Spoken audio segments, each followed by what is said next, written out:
What's going on, guys? It's M00 Photo, and today I would like to talk a little bit about the whole FX30 coming out camera thing. So before we get started, I just want to get your guys' point of view on this camera.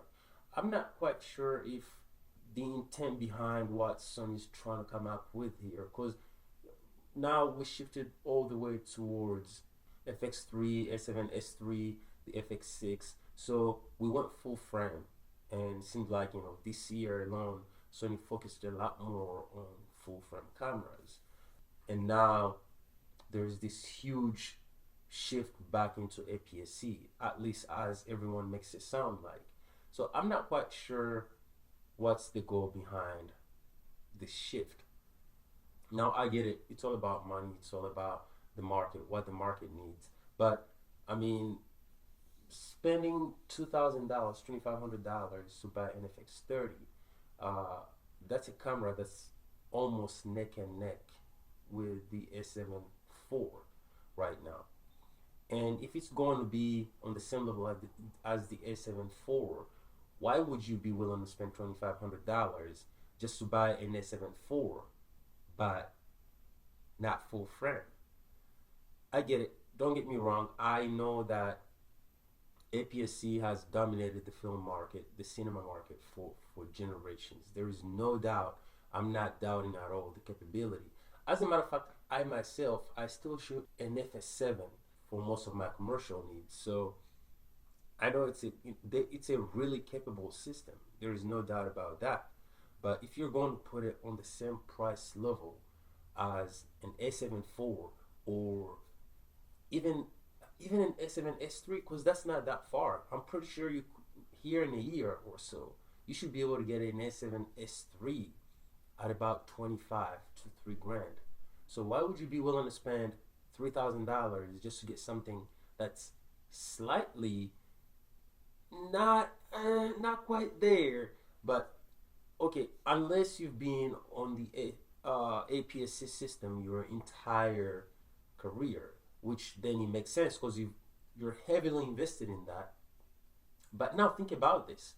So if you're about to buy the FX30 and spend roughly about 25 to $3,000 to get that, why would you not just buy an FS7 or even an FS5? Because you can get the FS5 even cheaper than that. But if you buy the FS7, guess what? Now you got a camera that gives you 4K 60. You get Cine EI. You got shutter angle. You basically have, and you have internal NDs. So that's part one. Now let's talk about what would make the FX30 valuable. A valuable system for even myself to consider spending my hard-earned dollar for. First thing, that would be internal NDs. If Sony can manage to include internal NDs on the FX30, I think that would make it a huge, huge, huge contender for the S7 IV, even the FX3 and the S7 S3. There is a lot of FS, and so bear with me here. I'm trying my best. It's early in the morning too. Yeah, it's only 6:48 a.m. and I'm sitting at my hotel, so I just thought, you guys getting this nice background, live background, because the traffic goes right there, so it would be pretty cool. And let's just pray the audio is not a mess. So yeah, let's capitulate back to our conversation. So I think internal NDs, that would be a huge one, and not just some rolled it like the FS7 Mark One. I'm talking about the variable electronic NDs. That would be a huge, huge, huge deal. My point number two, I'd say stabilization. Stabilization would be a huge, huge, huge addition to that. But now we all know Sony hasn't included internal NDs on the FX3 and the A7 S3 due to the fact that those cameras do have image stabilization, and at least that's what I've heard most people say, and they were afraid that that would kind of make it difficult for the NDs. They would mess with the sensor, something like that. I'm not Gerald Undone, so I could not really tell you much about it. But to me, those two capabilities right there. I forgot one. XLR input. An XLR input. I mean, come on, Sony. Come on, Sony. It's almost end of 2022, and we still have to get little uh, jack inputs on the camera. I mean, I have the FX3 and it comes with the top handle, but sometimes you just don't want to deal with that.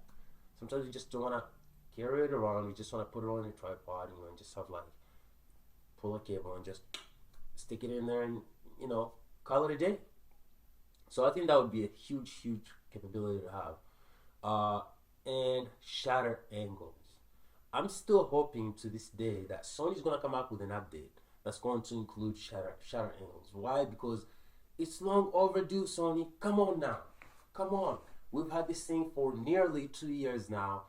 They just made a huge update, which I really do appreciate with the Cine EI, but I still do think the shutter angle is still a pending huge, well needed and well deserved update for the FX3. So if Sony hearing this, please do this. This will be really appreciated by a lot of us out here, both YouTubers and commercial shooters and whatnot. So those are my main 4 points that I think if the FX30 come up with, I would definitely do consider that camera. And I'll say them again: image stabilization, internal NDs, XLR input, and a shutter angle. That would really make that camera a cinema camera.